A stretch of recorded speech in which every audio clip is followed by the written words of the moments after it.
सीमा रसोई से पसीना पोंछते हुए निकली ही थी कि उसे बगल वाले कमरे से फुसफुसाने की आवाज़ आई। सीमा ने कमरे में जाकर देखा तो उसकी सास कविता जी अपनी बेटी से धीमी आवाज़ में फ़ोन पर बात कर रही थीं।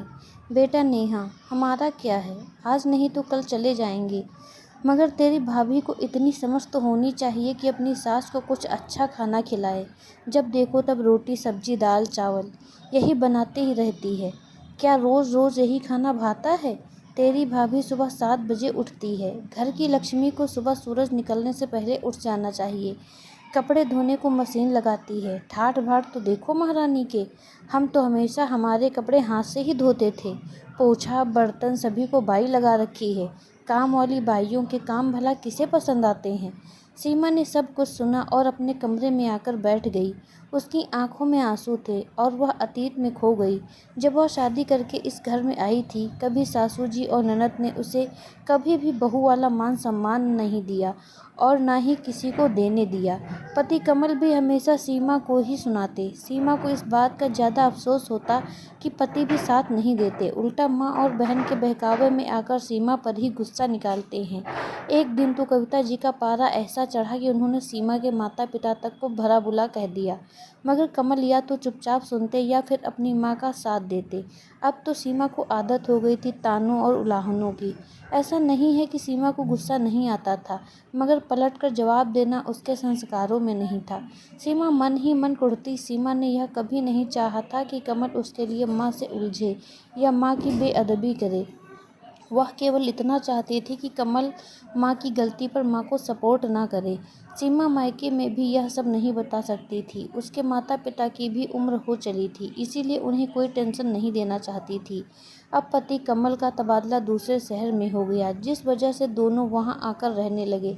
दूसरे शहर आकर केवल 8 महीने ही हुए थे कि सासू माँ कविता जी को हार्ट अटैक आया और कविता जी का ऑपरेशन करवाकर अपनी माँ और पिताजी को कमल यहीं ले आए। बेटी नेहा की शादी हो गई थी तो अब कविता जी फ़ोन पर बेटी को सारी राम कहानी सुनाती थी। मामा मम्मा कहते हुए 4 साल की सोनू जब कमरे में आई तो सीमा की तंद्रा टूटी। सोनू को गोद में भर लिया और उसके साथ खेलने लगी। कविता जी बोली, बहू खाना बन गया हो तो लगा दो। सीमा रसोई से दाल चावल सब्जी रोटी ले आई और इतने में कमल भी आकर डाइनिंग टेबल पर बैठ गया। कमल को देखते ही कविता जी बोली, मुझे तो आजकल खाने में कोई स्वाद ही नहीं आता। यह बीमारों वाला खाना रोज़ रोज़ खाया नहीं जाता। कमल बोला, माँ आपको तला हुआ और चटपटा खाना खाने के लिए डॉक्टर ने मना किया है, इसीलिए सीमा रोज़ सादा खाना बनाती है। पकौड़े समोसे यह सब हम भी नहीं खा रहे हैं, बल्कि आपको तो यह सोचना चाहिए कि मेरी वजह से घर में न तला खाना बन रहा है और ना ही कोई खा रहा है। कविता जी बेटे का जवाब सुनकर चुप बैठ गईं। दूसरे दिन सुबह जब सीमा कपड़े धोने को मशीन लगा रही थी, कविता जी बोली, बहू यह रोज़ रोज़ मशीन चलाती हो, जानती हो बिल कितना आता है? कमल ऑफिस के लिए तैयार हो रहा था और सुनकर बाहर आया और बोला, माँ आप बिल की चिंता मत करो। अगर सीमा दिन भर कपड़े बर्तन यही करती रहेगी तो दूसरे काम कब करेगी? अभी उसे सोनू को स्कूल के लिए भी छोड़ना है और वापस आते हुए सब्जियाँ भी लानी है। कविता जी फिर चुप बैठ गईं। सीमा के लिए यह पल जिंदगी के खुशनुमा पल थे जब पति कमल ने उसका साथ दिया था। आज शायद पहली बार कमल सीमा के लिए गजरा लेकर आया था और अपने हाथों से उसे सीमा के बालों में लगाते हुए बोला, सीमा हो सके तो मुझे माफ़ कर देना। सीमा ने पूछा, क्यों? कमल बोला, एक रोज़ जब मैं अपने कमरे में ऑफिस का काम कर रहा था, मुझे बगल वाले कमरे से माँ की आवाज़ें सुनाई दी। वह नेहा को तुम्हारे खिलाफ बातें बता रही थीं और मैं जब कमरे से बाहर आया तो मैंने तुम्हें यह सब सुनते देखा।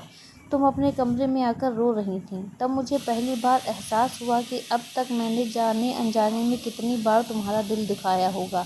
सीमा बोली, आप सब समझ गए, मुझे और क्या चाहिए? आपने मेरा साथ दिया। यह मेरी ज़िंदगी के सबसे खुशनुमा पल हैं, मैं इन्हें कभी नहीं भूलूंगी। यह कहकर सीमा किचन में चाय बनाने चली गई। कमल ने देखा चाय बनाते हुए सीमा गुनगुना रही है, तेरा साथ है तो मुझे क्या कमी है, अंधेरों से भी मिल रही रोशनी है। यह कहानी आपको कैसी लगी हमें कमेंट करके ज़रूर बताएं। कहानी अच्छी लगे तो वीडियो को लाइक करें, शेयर करें व चैनल को सब्सक्राइब करें। धन्यवाद।